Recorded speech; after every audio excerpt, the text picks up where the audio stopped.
আজকের বক্তব্যের বিষয় হচ্ছে সৎ কাজের আদেশ এবং অসৎ কাজের নিষেধ। যে কাজটি দুটি কাজ না করার কারণে হযরতে দাউদ আলাইহিসসালামের জাতির কতিপয় মানুষ থেকে বানরে পরিণত হয়ে গিয়েছিল। আমরা সে বিষয়ে আজকে কিছু কথা কোরআন এবং হাদিস থেকে শেয়ার করব ইনশাআল্লাহ। আল্লাহ যেন প্রথমত আমাকে, তারপরে আপনারা যারা শ্রবণ করতেছেন আপনাদেরকেও যেন আল্লাহ রাব্বুল আলামিন শুনে আমল করার তৌফিক দান করে। আমরা সবাই পড়ি আমিন। সম্মানিত উপস্থিতি, কেন আজকের এই বিষয়টি আমি বেছে নিলাম? এই কারণেই আমরা মাহে রমজান মাসে বেশ কিছু বিষয়ের উপর আলোচনা শুনেছি। গতবারেও আমি এই বিষয়টি আলোচনা করেছিলাম, এবছরও আমি টাচ দিয়েছি।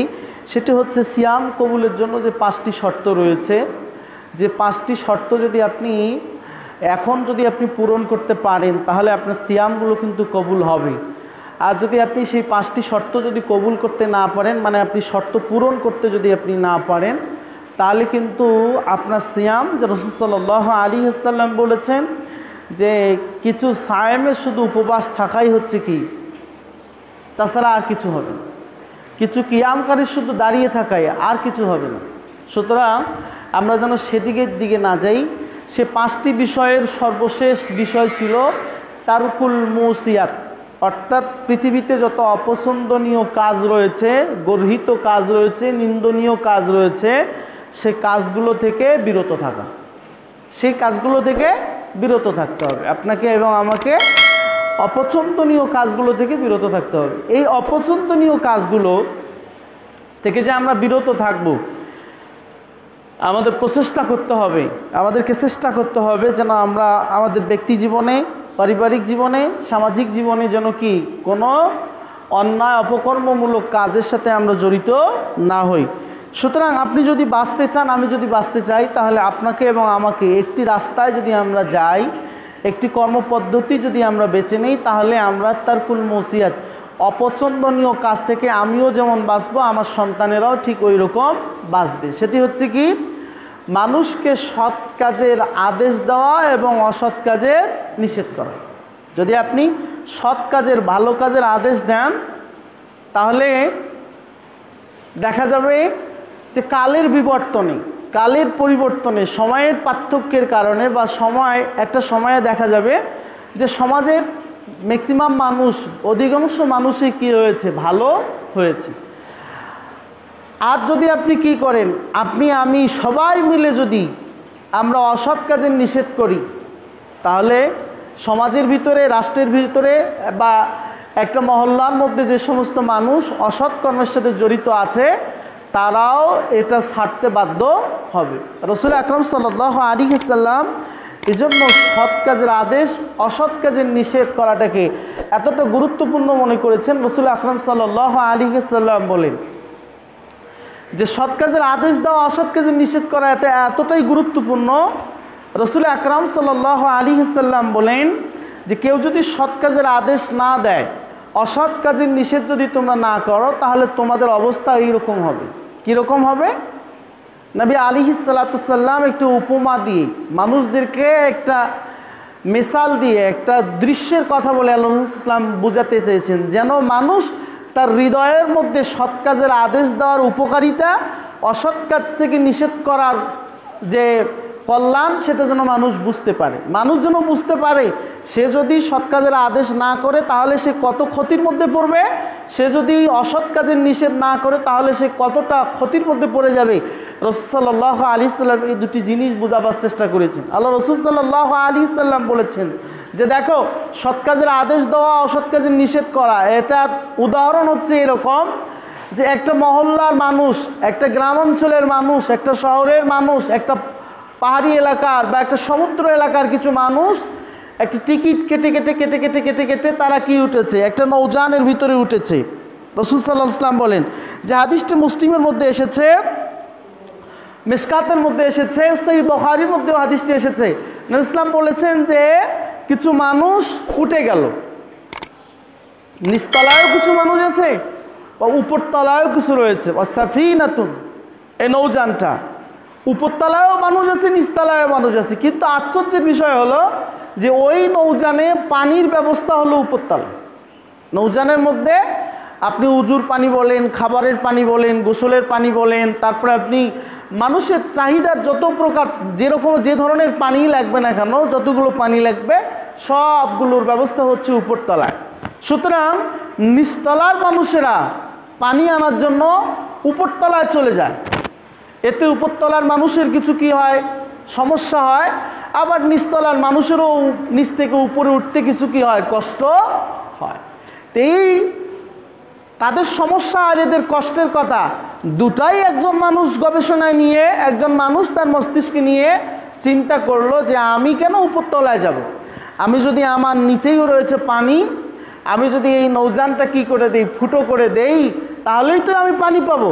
সুতরাং সে তার পরিকল্পনা অনুযায়ী যখন নৌযান ফুটো করে দিচ্ছে, কেউই যদি বাধা না দেয়, ওই সময় নিচতলার লোকেও যদি বাধা না দেয় আর উপরতলার লোকও যদি বাধা না দেয়, তাহলে রসুল আকরাম সাল্লাল্লাহু আলাইহি ওয়াসাল্লাম বলেছেন যে তারা উভয় স্তরের মানুষ, তারা উভয় তলার মানুষ, যেমন ওই সমুদ্রে ডুবে যাবে, আর যদি কেউ বাধা দেয় তাহলে উভয় তলার মানুষই কি যাবে, বেঁচে যাবে। নবী ইসলাম এই উপমা দিয়ে বোঝাতে চাইলেন যে তোমরা সৎ কাজের আদেশ করো, অসৎ কাজের কি করো, নিষেধ করো। যদিও দেখা যায় যে আমর বিল মারুফ, সৎ কাজের আদেশ করাটা হচ্ছে সহজ। আপনি মানুষকে বলবেন সুবহানাল্লাহ, আলহামদুলিল্লাহ, আল্লাহু আকবার, লা ইলাহা ইল্লাল্লাহ, সালাতের দিকে ডাকেন, জাকাতের দিকে ডাকেন, সিয়ামের দিকে ডাকেন, শুধু ডাকতেই থাকেন, সে শুনুক আর না শুনুক, আপনি ডাকেন তাকে, সে আপনাকে ভালো বলবে, সে আপনার ভালো দিকগুলো নিয়ে আলোচনা করবে, সে আপনার চরিত্রের সুন্দর সুন্দর দিক বাইরে ফুটে তুলবে। কিন্তু যখনই আপনি তাকে বলবেন যে তুমি যে এই কাজটা করো, এই কাজটা ঠিক নয়, তুমি যে এই কাজটা করতেছো, এই কাজটা ঠিক নয়, তুমি যে এই কথাটা বলতেছো, এই কথাটা ঠিক নয়, তোমার এই কর্মপদ্ধতি বেঠিক, তোমার এই কথা বেঠিক, তোমাকে পরিবর্তন করতে হবে, যখনই তার বিপক্ষে তার দোষ ত্রুটি নিয়ে আলোচনা করবেন, তখনই সে আপনার কি হয়ে যাবে, পরম শত্রু হয়ে যাবে। এজন্য রাসূল আকরাম সাল্লাল্লাহু আলাইহি ওয়াসাল্লাম বলেছেন যে সৎ কাজের আদেশ দিতে গিয়ে মানুষ যে ষড়যন্ত্রের মুখে পড়বে না, অসৎ কাজের নিষেধ করতে গিয়ে মানুষ কি পড়বে, ষড়যন্ত্রের মুখে পড়বে। রাসূল আকরাম সাল্লাল্লাহু আলাইহি ওয়াসাল্লাম এই জন্য আদেশকারী ব্যক্তিদের জন্য বিশাল একটা সওয়াবের অংশ ব্যবস্থা করেছেন। সুবহানাল্লাহ বিহামদি। রাসূল আকরাম সাল্লাল্লাহু আলাইহি ওয়াসাল্লাম বলেন, কেউ যদি মানুষকে কল্যাণের দিকে ডাকে, মানুষকে যদি ভালো কাজের দিকে ডাকে, তাহলে তার ডাকে সাড়া দিয়ে একজন মানুষ যতগুলো ভালো কাজ করবে, আল্লাহ রাসূল সাল্লাল্লাহু আলাইহি ওয়াসাল্লাম বলেছেন তার অনুরূপ কি রয়েছে, আল্লাহ তাকে প্রতিদান দান করবেন। সুবহানাল্লাহ। ধরেন আপনি একটা মানুষকে সালাতের দিকে ডাকলেন, সে সালাত থেকে তার জীবনে কন্টিনিউ করে নিল, নিয়মিতভাবে সে এখন সালাত আদায় করতেছে, তাহলে দিন এবং রাতে 17 রাকাত ফরজ সালাত, 12 রাকাত সুন্নাত সালাত বা তার জীবনে অসংখ্য নফল সালাত আদায় করার কারণে সে যত সওয়াব পাবে, আল্লাহ নবী আলাইহিস সালাতু ওয়াস সালাম বলেছেন যে তাকে তুমি সৎ কাজের আদেশ দিয়ে নিয়ে আসার কারণে তুমিও তত সওয়াব পেয়ে যাবে। সুবহানাল্লাহ।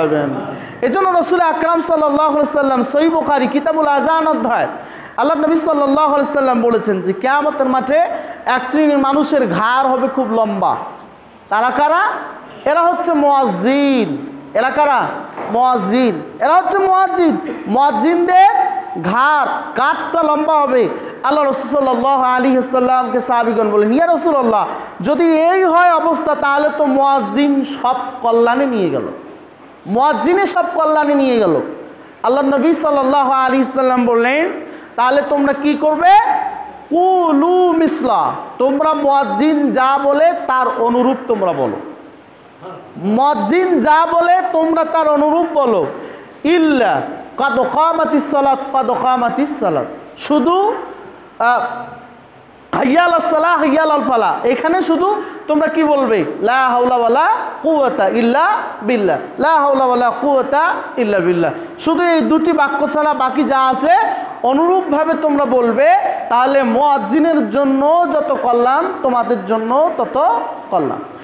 তাহলে এই জন্য সৎ কাজের আদেশ, আপনি যদি সৎ কাজ করেন তাহলে তার একটা দিক, আর আপনি যদি সৎ কাজের আদেশ না করেন তাহলে তার একটা ক্ষতিকর দিক রয়েছে। আল্লাহ রাসূল সাল্লাল্লাহু আলাইহি ওয়াসাল্লাম সাহিয়াত তারগিবের মধ্যে যে হাদিসটি বলেছেন, হাদিস নাম্বার হলো 3367 নম্বর হাদিস। সৎ কাজের আদেশ যদি আপনি না করেন, অসৎ কাজের নিষেধ যদি আপনি না করেন, তাহলে তার ক্ষতি কি? এর আগে আমরা জানলাম, লাভগুলো জানলাম যে লাভ আছে যদি আমি ডাকি, তাহলে যদি না ডাকি তাহলে সেও যেমন মরবে আমিও তেমন মরবো। যদি ডাকি তাহলে সেও যেরকম সওয়াব পাবে আমিও এরকম সওয়াব পাবো।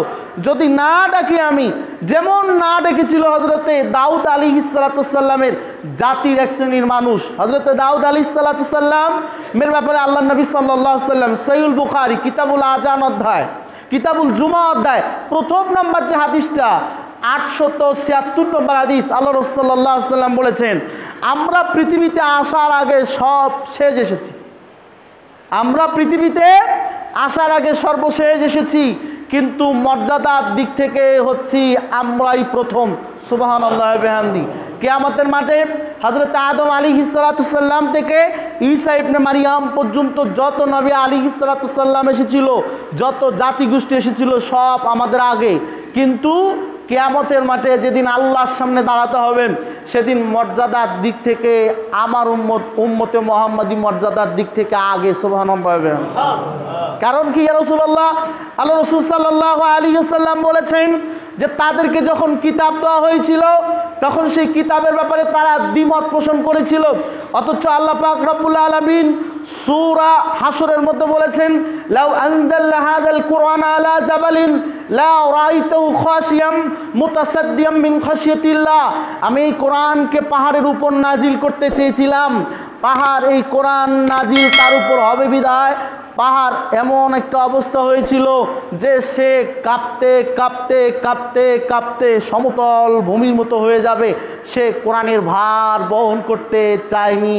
আল্লাহ রাসূল সাল্লাল্লাহু আলাইহি ওয়াসাল্লাম সহিহ বুখারী কিতাবুল ঈমান অধ্যায়ের মধ্যে বলেছেন যে আমি তোমাদের উপর কোরআনুল কারীম লাউ আনজালাল আমানাত, আমি তোমাদের উপর আমানাত নাজিল করেছিলাম। আমানাত, সে আমানত হচ্ছে কি? সেটা হচ্ছে কোরআন। এই আমানতকে তোমরা পড়বে, এই পড়ে সেখান থেকে তোমরা কি করবে? তা দিয়ে তোমরা তোমাদের আমল বাস্তবায়ন করবে। যদি তা দিয়ে তোমরা আমল বাস্তবায়ন করো, রাসূল আকরাম সাল্লাল্লাহু আলাইহি সাল্লাম বলেছেন, কেউ যদি কোরআন পড়ে, কোরআন থেকে কি নিয়ে?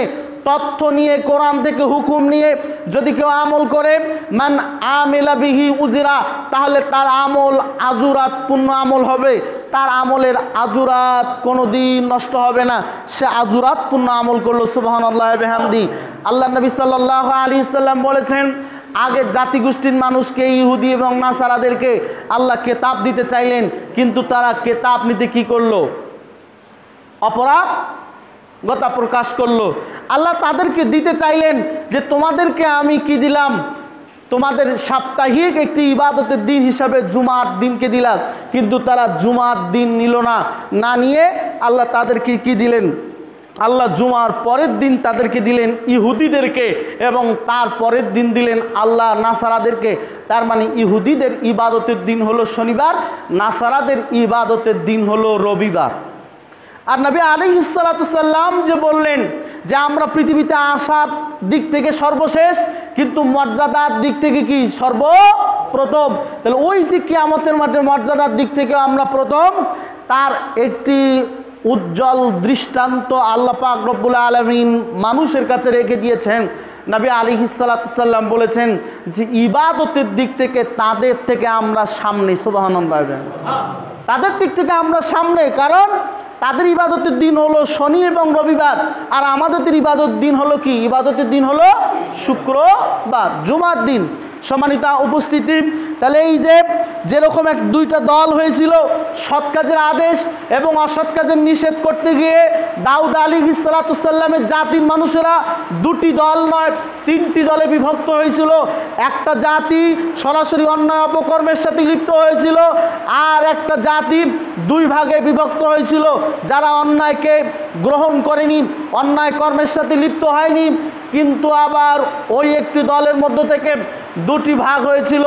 এক একটা দল সরাসরি অন্যায়কারীদেরকে নিষেধ করেছে, আর একটি দল বলেছে কি প্রয়োজন রয়েছে আমাদের, আমরা তাদেরকে কেন অন্যায়ের ব্যাপারে নিষেধ করব, কেন তাকে বলতে যাবে এই এটা তোমার অন্যায়, একথা বলতে গেলে তার সাথে আমার শত্রুতা সৃষ্টি হবে, একথা বলতে গেলে তার সাথে আমার মনোমালিন্য সৃষ্টি হবে, একথা বলতে গেলে তার সাথে আমার বন্ধুত্ব টিকবে না, আমি কেন তাকে এই অন্যায়টা অন্যায় বলতে যাব।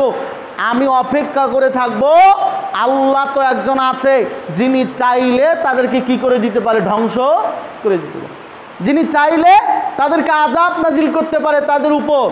এই জন্য দাউদ আলাইহিস সালামের জাতির মানুষেরা প্রথমত দুটি ভাগ। একটা দাউদ আলাইহিস সালামের ব্যাপারে আল্লাহ পাক রব্বুল আলামিন কুরআনুল কারীমে সূরা সাবা, সূরা আম্বিয়া সহ আরও বিভিন্ন জায়গায় আল্লাহ রব্বুল আলামিন তার ব্যাপারে আলোচনা করেছেন। সূরা সাবা 10 নম্বর আয়াতে আল্লাহ পাক রব্বুল আলামিন আলোচনা করতে গিয়ে দাউদ আলাইহিস সালামের কিছু মুজিজার কথা আলোচনা করেছেন। 10 এবং 11 নম্বর আয়াতে আল্লাহ বলেন, আমি দাউদের অধীনস্থ করে দিয়েছিলাম পাখি এবং কি পাহাড়গুলোকে। সে পাহাড়ের ভাষা বুঝতো, পাখির ভাষা বুঝতো, পাহাড়ের ভাষা বুঝতো, পাখির ভাষা বুঝতো। দাউদের সাথে সাথে পাহাড় এবং পাখিরা আল্লাহর কি করতেন, তাসবিহ করতেন, সুবহানাল্লাহ। পৃথিবীতে নবীদেরকে তাদের দাওয়াতি কাজ পরিচালনার জন্য এক এক নবীকে আল্লাহ পাক রব্বুল আলামিন এক একটা কি দিয়েছেন, মুজিজা দিয়েছেন।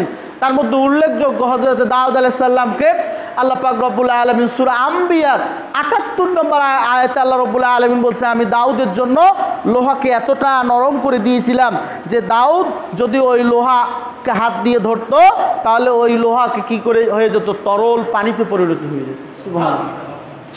সেটা দিয়ে অস্ত্র বানাতো।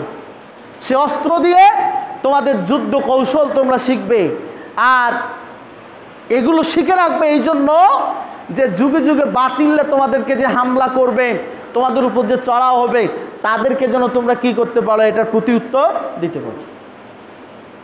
তাহলে এই যে দাউদ আলাইহিস সালামকে আল্লাহ পাক রব্বুল আলামিন যে এই মুজিজাগুলো দিয়েছিলেন, আরেকটি অন্যতম মুজিজা হচ্ছে দাউদ আলাইহিস সালামকে আল্লাহ পাক রব্বুল আলামিন কণ্ঠ দিয়েছিল। সেই কণ্ঠে তিনি যখন জাবুর কিতাব পড়তেন তখন সমুদ্র থেকে মাছগুলো উঠে আসতো। হযরত দাউদ আলাইহিস সালামের জাতির মানুষেরা এত মাছ দেখে তারা মনে করেছিল যে আমরা এগুলোকে ধরবো, ধরে এগুলোকে আটকায় রাখবো। দাউদ আলাইহিস সালাম নিষেধ করেছিলেন যে খবরদার তোমরা এই মাছগুলোকে ধরিও না। কিন্তু জাতির মানুষেরা অভিনব একটা কৌশল অবলম্বন করলো। তাফসীর ইবনে কাসিরের মধ্যে, তাফসীরে আহসানুল বায়ানের মধ্যে, তাফসীরে মারিফুল কোরআনের মধ্যে বিভিন্ন জায়গায় এই তাফসীরটা এসেছে যে তারা ওই নদীর কিনারায় কিনারায় বড় বড় খাল খনন করে তারা রাখতেন, বড় বড় খাল খনন করে রাখতেন। মাছ যখন আসতো তখন ঠিক ওই খালগুলোর মধ্যে প্রবেশ করলে তারা শনিবারের দিন জাল দিয়ে, বানা দিয়ে, যে কোনো উপকরণ দিয়ে তারা মাছকে অবরুদ্ধ করে রাখতো, আর রবিবারের দিন তারা এই মাছ ধরত। একটা দল সরাসরি মাছ ধরার সাথে লিপ্ত হয়ে গেল, আরেকটি দল তারা ছিল, তাদের মধ্যে দুটি ভাগ হয়ে গেল। একটা দল তাদেরকে বাধা দিচ্ছিল যে এই খবরদার তোমরা এই শনিবারের দিন মাছ ধরো না। আল্লাহ পাক রব্বুল আলামিন সূরা বাকারার মধ্যে আল্লাহ রব্বুল আলামিন সে কথা আলোচনা করেছেন। রব্বুল আলামিন বলেন, আল্লাহ সুবহানাহু ওয়া তাআলা বলেন, ওয়ালাকাদ আলিমতুমুল্লাযীনা আতাদু মিনকুম ফি সাবতে, অবশ্যই তোমাদের কাছে সংবাদ এসেছে সূরা বাকারার 65 এবং 66 নম্বর আয়াতে, তোমরা জানো যারা শনিবারের দিনের ব্যাপারে কি করেছিল, সীমালঙ্ঘন করেছিল। শনিবারের দিনের ব্যাপারে সীমালঙ্ঘন করেছিল। এই আয়াত থেকে আমাদের জন্য শিক্ষণীয়, এই ইতিহাস থেকে শিক্ষণীয় এটাই, রাসূল আকরাম সাল্লাল্লাহু আলাইহি ওয়াসাল্লাম বলেছেন, কোরআনুল কারীম তোমাদের সামনে 5টি জিনিস নিয়ে নাজিল হয়েছে। 5টি জিনিস, তার মধ্যে একটি হচ্ছে যে এই কোরআনুল কারীমে নবীদের কি রয়েছে, ইতিহাস রয়েছে, নবীদের জীবনী রয়েছে, নবীদের জীবনে ঘটে যাওয়া হুকুমগুলো রয়েছে, বিধিবিধানগুলো রয়েছে, সেগুলো তোমরা পড়বে, সেখান থেকে তোমরা কি করবে, নাসিহাত গ্রহণ করবে, উপদেশ গ্রহণ করবে। উপদেশটা কি? হযরত দাউদ আলাইহিস সালামের মানুষেরা শনিবারের দিন তাদের ইবাদতের দিন নির্ধারিত হয়েছিল, যা সহিহুল বুখারী কিতাবুল জুমা অধ্যায়ের 1 নম্বর হাদিস 876 নম্বর। রাসূল আকরাম সাল্লাল্লাহু আলাইহি ওয়াসাল্লাম বলেছেন তাদের জন্য হলো শনিবার, নাসারাদের জন্য হলো রবিবার, আর আমাদের জন্য হলো শুক্রবার। আমাদের জন্য হলো শুক্রবার। আর আল্লাহ পাক রব্বুল আলামিন সূরা বাকারার 65 নম্বর আয়াতে বলেছেন ওয়ালাকাদ আলিমতুমুল্লাযীনা আতাদু মিনকুম ফি সাবতি, তোমাদের কাছে তোমরা জানো, সংবাদ এসেছে যে যারা শনিবারের দিনের সীমা বিধিবিধান কি করেছিল, লঙ্ঘন করেছিল। এই লঙ্ঘন করার কারণে আল্লাহ পাক রব্বুল আলামিন তাদের ব্যাপারে বলেছেন ফাকুলনা লাহুম কুনু কিরাদাতুন খাসিন, আল্লাহ বলেছেন যে আমি বলেছিলাম তোমরা হয়ে যাও ঘৃণিত বানরে পরিণত হয়ে যাও। তারা বানরে পরিণত হয়ে গিয়েছিল। দাউদ আলাইহিস সালামের এই এক জাতির মানুষেরা, এক শ্রেণীর মানুষেরা যারা মাছ ধরে বিভিন্ন কলা কৌশল করে, তাদেরকে বললো তোমরা মাছ ধরতে যাইও না। তো এরা যখন মাছ ধরবেই ছাড়বে না, তখন একটা দল কি করলো, তাদের ওই পাড়ার মধ্যেই, তাদের ওই মহল্লার মধ্যেই তারা একটা সুউচ্চ প্রাচীর দিয়ে দিল বা একটা পর্দা টাঙায় দিল, যেন এদেশ থেকে ওদের মুখ না দেখা যায়। এখান থেকে শিক্ষণীয় হচ্ছে এতটুকুই যে রাসূল আকরাম সাল্লাল্লাহু আলাইহি ওয়াসাল্লাম যে বলেছেন যে ওই যে নৌকায় ও যখন তলা আঘাত করতেছে, ওই সময় যদি কেউই বাধা না দেয় তাহলে কি সবাই মরবে না? সবাই মরবে। সুতরাং কেউই যদি বাধা না দেয়, তাহলে অন্তত তুমি যদি বাঁচতে চাও, তোমার উচিত হচ্ছে তাকে কি করা, তাকে ধরা, তাকে বাধা দেওয়া। বাধা দেওয়ার ক্ষেত্রে 3টি জিনিস ব্যবহার করো। রাসূল আকরাম সাল্লাল্লাহু আলাইহি ওয়াসাল্লাম বলেছেন মান রা মিনকুম মুনকিরান ফালইউগাইয়ির বিয়াদিহি, তোমাদের মধ্যে কেউ যদি অন্যায় অপকর্ম দেখে তাহলে সে যেন তার হাত দ্বারা প্রতিহত করে। ফাইন লাম ইয়াস্তাতে ফাবি লিসানিহি, যদি সে হাত দিয়ে না পায় তাহলে সে যেন তার জবান দিয়ে কি করে, বাধা দেয়। ফাইন লাম ইয়াস্তাতে, যদি সে না পারে তাহলে সে তার কি করবে, অন্তর দিয়ে পরিকল্পনা গ্রহণ করবে, অন্তরে পরিকল্পনা গ্রহণ করবে কিভাবে একে প্রতিহত করা যায়। জালিকা আযাফুল ঈমান, এটাই হচ্ছে ঈমানের সর্বনিম্ন স্তর। আল্লাহ নবী সাল্লাল্লাহু আলাইহি ওয়াসাল্লাম আরো একটি হাদিসের মধ্যে বলেছেন, রাসূল সাল্লাল্লাহু আলাইহি ওয়াসাল্লাম বলেন জেনে রাখো তোমাদের মধ্যে এমন একটি দল আসবে, এমন একটি যুগ আসবে, যেই যুগটা হবে সহিহ মুসলিমের 50 নম্বর হাদিস। আল্লাহ নবী সাল্লাল্লাহু আলাইহি ওয়াসাল্লাম বলেন, ইবনে মাসউদ রাদিয়াল্লাহু থেকে বর্ণিত, তিনি বলেন ক্বালা মা মিন নাবিয়্যিন বাসাল্লাহু উম্মাতুন, আল্লাহ পাক রব্বুল আলামিন এমন কোন নবী প্রেরণ করেনি যেই নবীর জন্য কোনো উম্মত ছিল না, ইল্লা কানা লাহু মিন উম্মাতিন হাওয়ারিউন ওয়া আসহাবু, প্রত্যেকটা নবীর জন্য হাওয়ারিউন সাহায্যকারী ছিল অথবা তার সঙ্গী সাথী ছিল। যেমন ঈসা ইবনে মারিয়াম পৃথিবীতে আসলেন, এসে তিনি বললেন কে আছো তোমরা, আমার জন্য সাহায্যকারী হয়ে যাবে। ক্বালা হাওয়ারিউন নাহান আনসারুল্লাহ, হাওয়ারিউন এক শ্রেণীর মানুষ, ধোপা এক শ্রেণীর মানুষ হলো মানুষের কাপড় কেচে দিয়ে জীবিকা নির্বাহ করে। এই শ্রেণীর অসহায় দরিদ্র মানুষেরা বলল ঈসা ইবনে মারিয়াম আমরাই হয়ে যাব আল্লাহর জন্য সাহায্যকারী। আল্লাহ রাসূল সাল্লাল্লাহু আলাইহি ওয়াসাল্লাম পৃথিবীতে আসলেন, দাওয়াত দিলেন, কুলু লা ইলাহা ইল্লাল্লাহ তুফলিহুন, তোমরা লা ইলাহা ইল্লাল্লাহ বলো তাহলে সফল কাম হয়ে যাবে। বুখারীর 7 নম্বর হাদিসে বলা হয়েছে আল্লাহর নবী সাল্লাল্লাহু আলাইহি সাল্লামের ব্যাপারে সংবাদ নিতে গিয়ে পারস্যের সম্রাট আবু সুফিয়ানকে প্রশ্ন করছে, আবু সুফিয়ান বলো তোমার এই নবীর অনুসরণকারীরা বেশিরভাগ ধনী না গরিব? তোমার এই রসুলের অনুসারীরা বেশিরভাগ ধনী না গরিব? আবু সুফিয়ান বলেছিল মুহাম্মাদের অনুসারীরা অধিকাংশই হচ্ছে গরিব, অধিকাংশই হচ্ছে কি গরিব। রাসূল আকরাম সাল্লাল্লাহু আলাইহি সাল্লাম বলেছেন যে জেনে রাখো আল্লাহ পাক রব্বুল আলামিন প্রত্যেকটা নবীর জন্য হাওয়ারিউন অথবা আসহাবু সঙ্গী সাথী প্রেরণ করেছেন। ইয়াখুজুনা বিসুন্নতিহি, তাদের কাজ ছিল কি, তারা তাদের নবীর সুন্নাতগুলোকে গ্রহণ করেছে। সুবহানাল্লাহ ওয়া বিহামদিহি, তারা তাদের নবীর সুন্নাতগুলোকে কি করেছে? গ্রহণ করেছে। নবী সাল্লাল্লাহু আলাইহি ওয়াসাল্লাম যা আল্লাহর কাছ থেকে দিয়েছেন সেটা গ্রহণ করেছেন। ওয়ায়াকদাদুরুনা বিআমরিহি, এবং রাসূল সাল্লাল্লাহু আলাইহি ওয়াসাল্লাম যে কাজ থেকে তাদেরকে নিষেধ করেছেন সেই কাজ তারা পরিত্যাগ করেছে। নবী সাল্লাল্লাহু আলাইহি ওয়াসাল্লাম বললেন সুম্মা ইন্নাহুম, এরপরে তাখলুফুনা মিন বাদিহি, এরপরে একটা দল আসবে, খুলুফুনা ইয়াকুলুনা মা লা ইয়াফালুন, ওই দলের মানুষেরা তারা নিজেরা যা বলবে তারা ওই কাজ করবে না, তারা ওই কাজ করবে না। এখানে দেখেন ইসলাম বলেছেন যে এদের পরে একটা দল আসবে, তারা মুখ দিয়ে যে কথা বলবে ওই কাজ তারা করবে না। নিজেরা সৎ কাজের আদেশ দিবে কিন্তু নিজে সৎ কাজের কর্ম বাস্তবায়ন করবে না। নিজে মানুষকে অসৎ কাজ থেকে বিরত থাকার কথা বলবে কিন্তু নিজে অসৎ কাজ থেকে বিরত থাকবে না। আল্লাহ পাক রব্বুল আলামিন কুরআনুল কারীমে বলেছেন ইয়া আইয়ুহাল্লাযীনা আমানু লিমা তাকুলু মা লা তাফালুন, হে ঈমানদাররা তোমরা তোমাদের মুখ দিয়ে এমন কথা কেন বলো যে কথার কাজ, যে আমল তোমরা নিজেরাই করো না। সুতরাং সৎ কাজের আদেশ দিতে গিয়ে অসৎ কাজের নিষেধ করতে গিয়ে আপনাকে এবং আমাকে আগে হতে হবে যে কাজের কথা আমি মানুষকে বলবো সেই কাজ আগে নিজের চরিত্রে বাস্তবায়ন করতে হবে। তাহলে আপনার কথাটা মানুষ শুনবে, আপনার কথাটা মানুষ মানবে। কিন্তু আমি যদি নিজে অন্যায়ের সাথে লিপ্ত হয়ে যাই আর যদি আমরা মানুষকে কি করি, অন্যায় থেকে বিরত থাকার কথা বলি, তাহলে কি থাকবে? তাহলে থাকবে না। রাসূল আকরাম সাল্লাল্লাহু আলাইহি ওয়াসাল্লাম বলেছেন জেনে রাখো, তারা নিজেরা মুখ দিয়ে যা বলবে তা করবে না, নিজেরা মানুষকে সৎ কাজের আদেশ দিবে কিন্তু নিজেরাই সৎ কাজ করবে না। আল্লাহ রাসূল বলেছেন ফামান জাহাদাহুম বিয়াদিহি ফাহুয়া মুমিন, এই সমস্ত লোকের বিরুদ্ধে যারা হাত দিয়ে জিহাদ করবে তারা হচ্ছে মুমিন। সুবহানাল্লাহ। যারা মুখে কি করবে, ভালো কথা বলবে কিন্তু কি নিজে আবার করবে না। রাসূল বলেছেন তোমরা তাদের বিরুদ্ধে কি করো, জিহাদ করো, তাদের বিরুদ্ধে জিহাদ করো।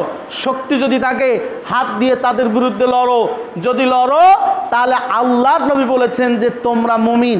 আল্লাহ রাসূল বলেছেন, এরপরে বলেছেন ফাহুয়া মুমিনুন ওয়ামান জাহাদাহুম বিকালবিহি ফাহুয়া মুমিনুন, কেউ যদি তাদের বিরুদ্ধে জিহাদ করে অন্তর দিয়ে মানে কি, তার দিয়ে ক্ষমতা দিয়ে তার সাথে পারতেছে না, হাত দিয়ে লড়ে তার সাথে পাওয়া যাবে না, তার শক্তি বেশি, অন্তরে পরিকল্পনা করে কিভাবে তাকে দমিয়ে রাখা যায়, কিভাবে তার অন্যায় অপকর্ম সমাজ থেকে তুলে দেওয়া যায়, এই জন্য অন্তরে পরিকল্পনা করে, পরিকল্পনা অনুযায়ী সঙ্গী সাথী বাড়ায়, দাওয়াতি মিশনকে বাস্তবায়নের জন্য সঙ্গী সাথী বানাবে, হাওয়ারিউন বানাবে বা আসহাব বানাবে, তার সঙ্গী বানাবে। রাসূল বলেছেন ফাহুয়া মুমিন, সে হচ্ছে মুমিন। ওয়ামান জাহাদাহুম বিলিসানিহি ফাহুয়া মুমিন, কেউ যদি তাদের বিরুদ্ধে জবান দিয়ে কথা বলে তাহলে সে মুমিন। ওয়া লাইসা ওয়ারা যালিকা মিনাল ঈমান হাব্বাতুন খারদাল, এই তিনটি স্তর ব্যতীত ঈমানের আর কোনো জায়গা কারো মাঝে থাকবে না। এই তিনটি স্তর ব্যতীত আপনি যখন অন্যায়কারীকে দেখবেন অথবা আপনি কি করবেন, যারা সৎ কাজের আদেশ দেয় নিজে সৎ কাজ করে না, অসৎ কাজের নিষেধ করে নিজে অসৎ কাজ করে, এদের বিরুদ্ধে আপনাকে তিনটি জায়গা দিয়ে জিহাদ করতে হবে।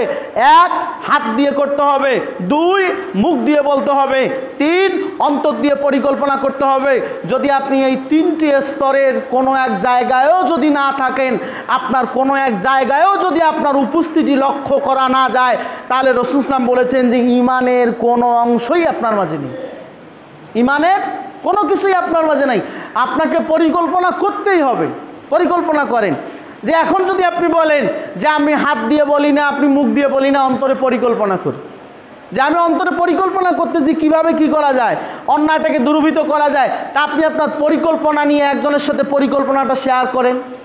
পরিকল্পনাটা বলেন যে ভাই অমুক যে অন্যায় করে, অমুক যে এই কাজ করে সেই কাজ করে, এটা তো অন্যায়, এই অন্যায়টা কিভাবে তুলে দেওয়া যায়, কিভাবে তুলে দেওয়া যায়। আপনি এরকম করে দেখবেন যে যার সাথে আপনি আলোচনা করতেছেন হয়তো সেও চিন্তা করতেছে যে কিভাবে এই অন্যায়টা তুলে দেওয়া যায়। তাহলে দুইজন হয়ে গেলেন, দুইজন মিলে তৃতীয় আরেকজনকে জোগাড় করতে হবে, 3 জন মিলে চতুর্থ আরেকজনকে জোগাড় করতে হবে, 4 জন মিলে পঞ্চম আরেকজনের সন্ধানে যেতে হবে, পঞ্চম জন মিলে ষষ্ঠ আরেকজনের সন্ধানে যেতে হবে, ষষ্ঠ জন মিলে সপ্তম আরেকজনের সন্ধানে যেতে হবে, সপ্তম মিলে অষ্টম আরেকজনের সন্ধানে যেতে হবে, অষ্টম জন মিলে নবম আরেকজন সঙ্গী খুঁজতে হবে, নবম মিলে দশম ব্যক্তিকে খুঁজে একটা দল তৈরি করে আপনাকে এবং আমাকে ঐক্যবদ্ধ হয়ে সীসা ঢালা প্রাচীর হয়ে অন্যায়ের বিরুদ্ধে আপনাকে এবং আমাকে লড়তে হবে।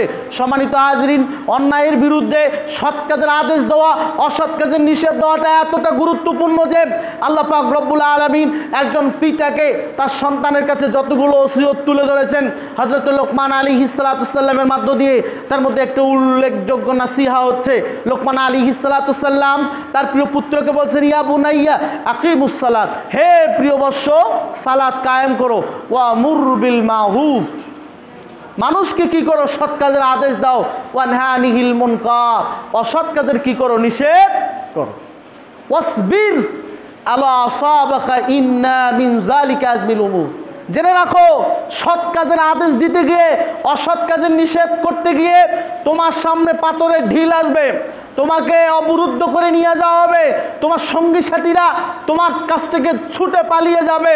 খবরদার হতাশ হইও না, খবরদার হতাশ হইও না, খবরদার হতাশ হইও না, সবুর ধারণ করবে, সবুর ধারণ করবে।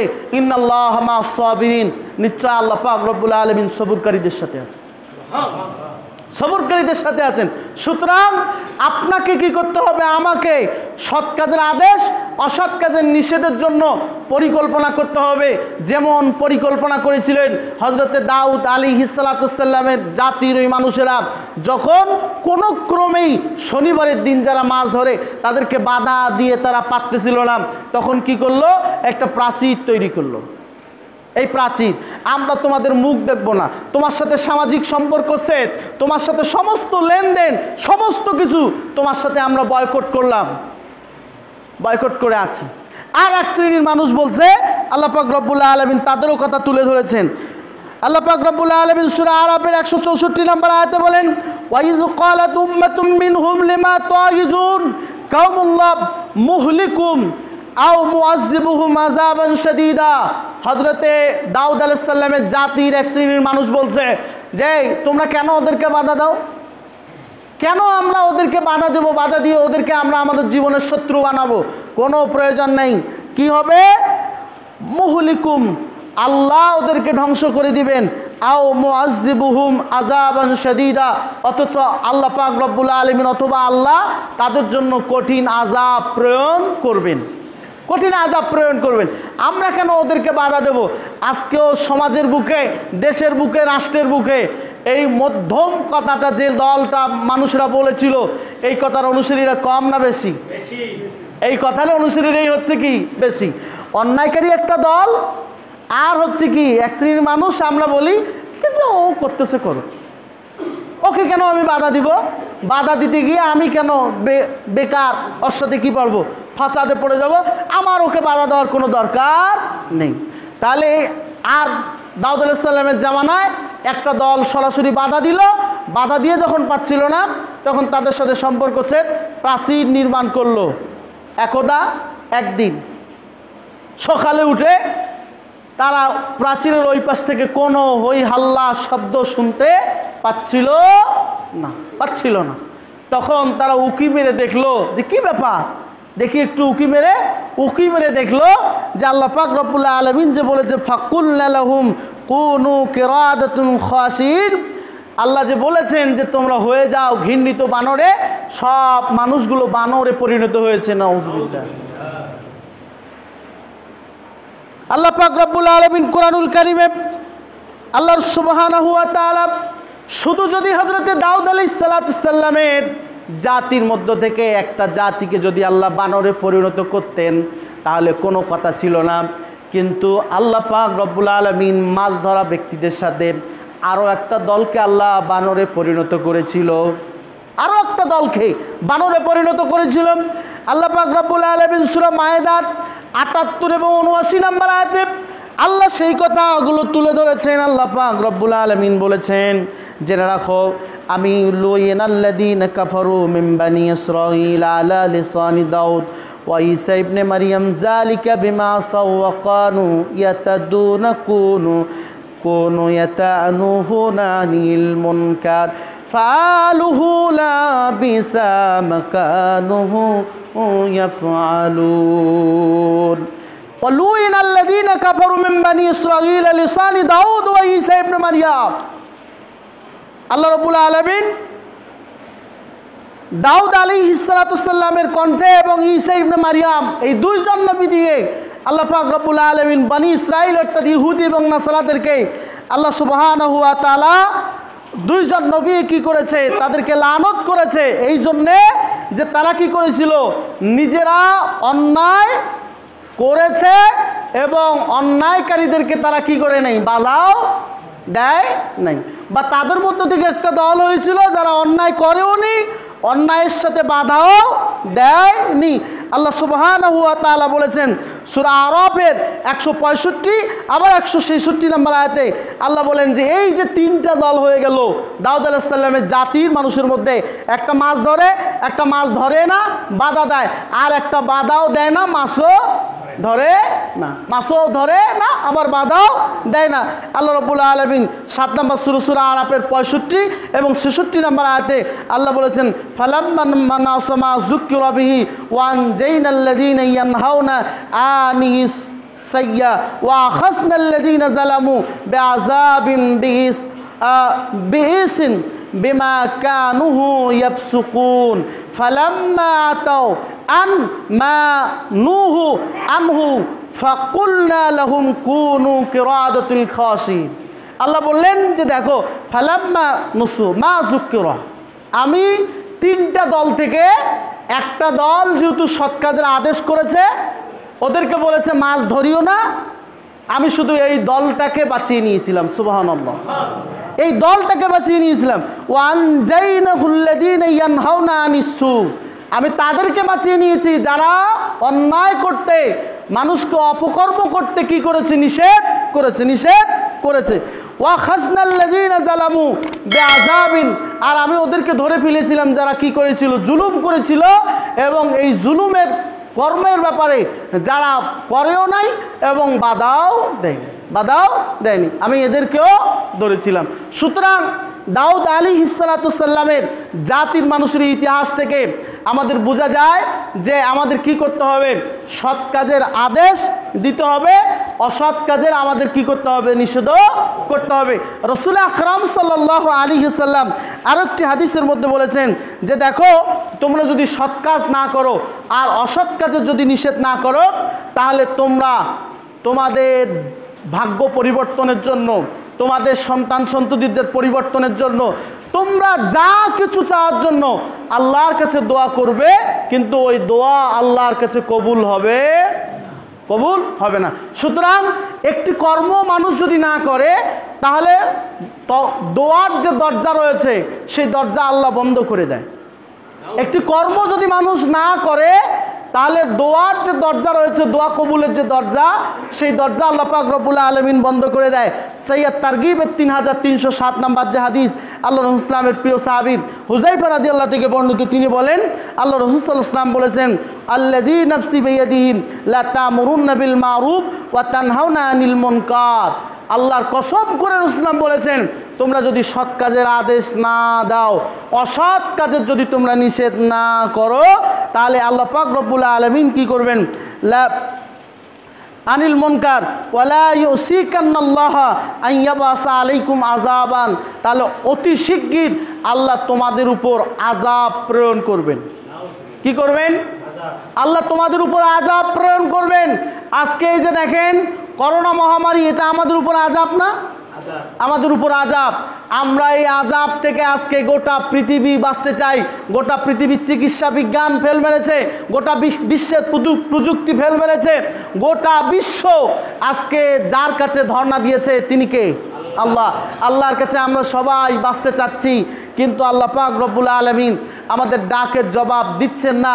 এই কারণেই হয়তো যে আমরা সবাই সৎ কাজের আদেশ দেওয়া বন্ধ করেছি, অসৎ কাজের নিষেধ করাও কি করেছি, বন্ধ করেছি। যদিও আমরা কিছু কিছু মানুষ সৎ কাজের আদেশ দেই, আবার অসৎ কাজের নিষেধ আমরা বিভিন্ন অজুহাতে করি না। আমাদের বেশিরভাগ মানুষই এই আকীদার, এই মানহাজের যে আমি কেন তাকে বাধা দিতে যাব। যদি আল্লাহর কাছে ওটা অন্যায় হয় তা আল্লাহ তাকে আযাব দিয়ে কি করে দেয়, ধ্বংস করে। তাহলে আল্লাহ তো তাকে আযাব দিয়ে ধ্বংস করে দিবে। সুতরাং আজকে দেখেন, সুদখোর সমাজে প্রথম যেদিন একজন ছিল, আজও কি একজন আছে? আজও কি একজন আছে? প্রথম যেদিন একজন সুদ খাওয়া শুরু করেছিল এই মহল্লায়, সেদিন যদি আমরা সবাই তার বিরুদ্ধে প্রতিরোধ করতাম, যদি তাকে সৎ কাজের আদেশ দিয়ে তার এই অন্যায়মূলক কাজ থেকে আমরা যদি বিরত থাকার কথা বলতাম, তাহলে আমি যে ওই সময় হাজী সাহেব, আমি বলেছি যে কি প্রয়োজন আছে তাকে আমার এই কথা বলার। এত বড় অপরাধ সে করে, আল্লাহ তাকে আযাব দিয়ে কি করে দেখ, ধ্বংস করে দেখ। আজকে হাজী সাহেবের 4 ছেলে 2 ছেলেই সুদের ব্যবসার সাথে জড়িত, 2টাই সুদের সাথে জড়িত। আজকে ইমাম সাহেবের 3 মেয়ে, 2 মেয়ে এই সুদের সাথে জড়িত। আজকে আমরা সেই সময় বাধা দেইনি, কিন্তু আজকে অন্যায়ের সাথে কি আমাদেরই রক্ত, আমাদেরই আপনজন জড়িত হয়ে পড়েছে কি পড়ে নেই? পড়েছে।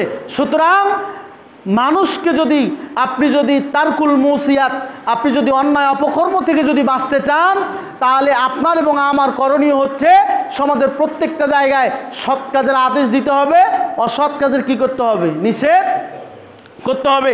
রাসূল আকরাম সাল্লাল্লাহু আলাইহি ওয়াসাল্লাম বলেছেন, যদি তোমরা এটি না করো তাহলে দেখে রাখো, সৎ কাজের আদেশ না দাও, অসৎ কাজের নিষেধ না করো, তাহলে তোমাদের উপর একটা জাতি চড়াও করে দেব। তারা তোমাদেরকে আযাব গজব দিতে থাকবে, তারা তোমাদের উপর বোম্বিং করবে, তারা তোমাদের উপর গুলি চালাবে, কিন্তু তোমরা তাদের কোনোই ক্ষতি করতে পারবে না।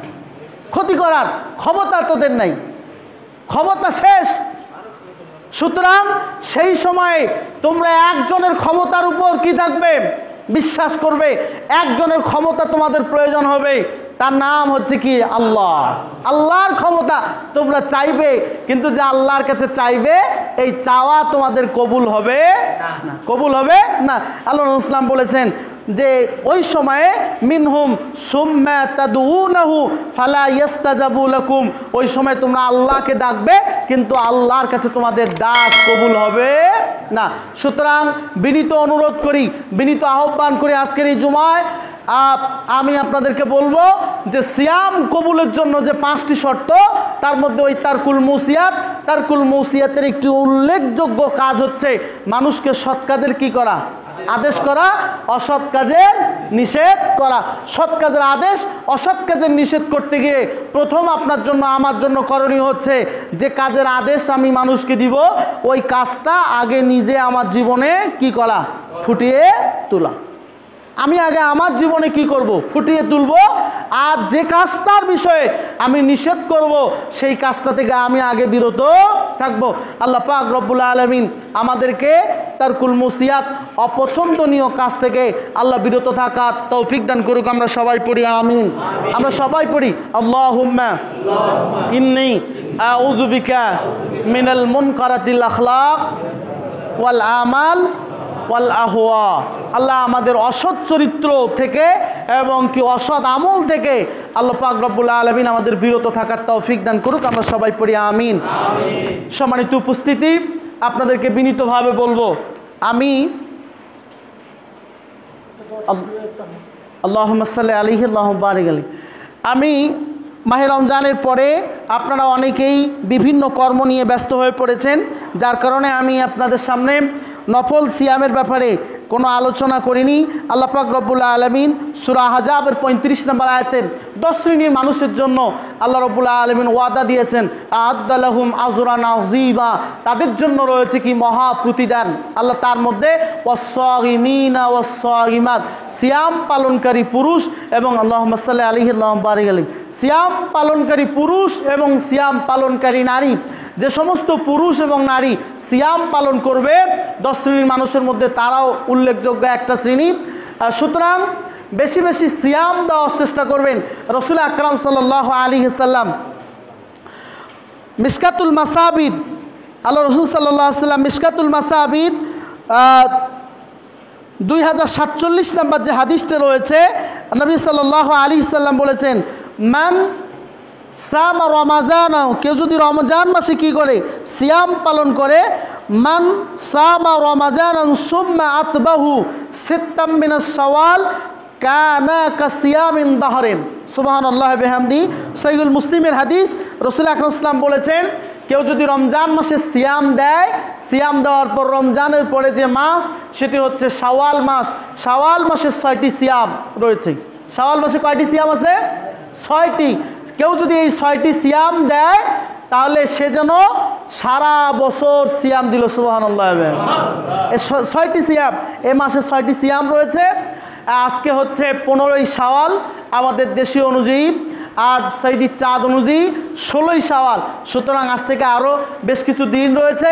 আপনাদের কর্মব্যস্ততাও অনেক কমে গেছে। সুতরাং যারা রমজানের সিয়াম দিয়েছেন, রমজানের পরে শাওয়াল মাসের এই 6টি সিয়াম রয়েছে, এই 6টি সিয়াম আল্লাহ পাক রব্বুল আলামিন আমাদের সবাইকে দেওয়ার তৌফিক দান করুক। আমরা সবাই পড়ি আমিন। মাহে রমজানে যেই রকম করে আপনারা যেরকম উৎফুল্লতা নিয়ে, যেরকম আনন্দমুখর পরিবেশে আপনারা সিয়াম দিয়েছেন, ঠিক একই রকম উৎফুল্লতা নিয়ে, একই রকম আনন্দ উৎসাহ নিয়ে পরিবার ব্যবস্থায় আপনি যেমন রমজান মাসে একটা ছেলেকে একটা মেয়েকে সিহরির জন্য ডেকে তুলেছেন, ঠিক তাদেরকে ভালো ভালো স্বভাব চরিত্রের দিকে ফুটিয়ে তোলার জন্য শাওয়াল মাসের এই 6টি সিয়ামের জন্য তাদেরকে ডাকেন, তাদেরকে চিহিরি খাওয়ান, এবং শাওয়ালের এই 6টি সিয়ামও যেন ছোট ছোট বাচ্চা যারা মাহে রমজানের সিয়াম দিয়েছে তারাও যেন আদায় করে। আমরা এ ব্যাপারে সজাগ দৃষ্টিকোণ রাখবো ইনশাআল্লাহ।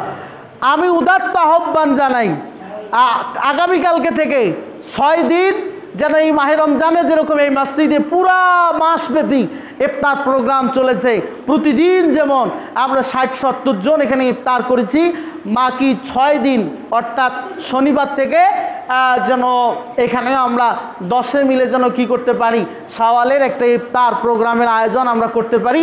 এই কাজ করার জন্য আল্লাহ আমাদের তৌফিক প্রদান করুক। আমরা সবাই পড়ি আমিন। সুতরাং যারা দিয়েছেন তারা দিবেন, দিয়েছেন আলহামদুলিল্লাহ। যারা এখনও দেননি, কাজকর্ম কমে গেছে, আপনারা এই সময় দিবেন ইনশাআল্লাহ। আল্লাহ আমাদের সবাইকে সত্য সুন্দর ইসলামের এই বিধানগুলো পালন করার তৌফিক দান করুক। আমরা সবাই পড়ি আমিন।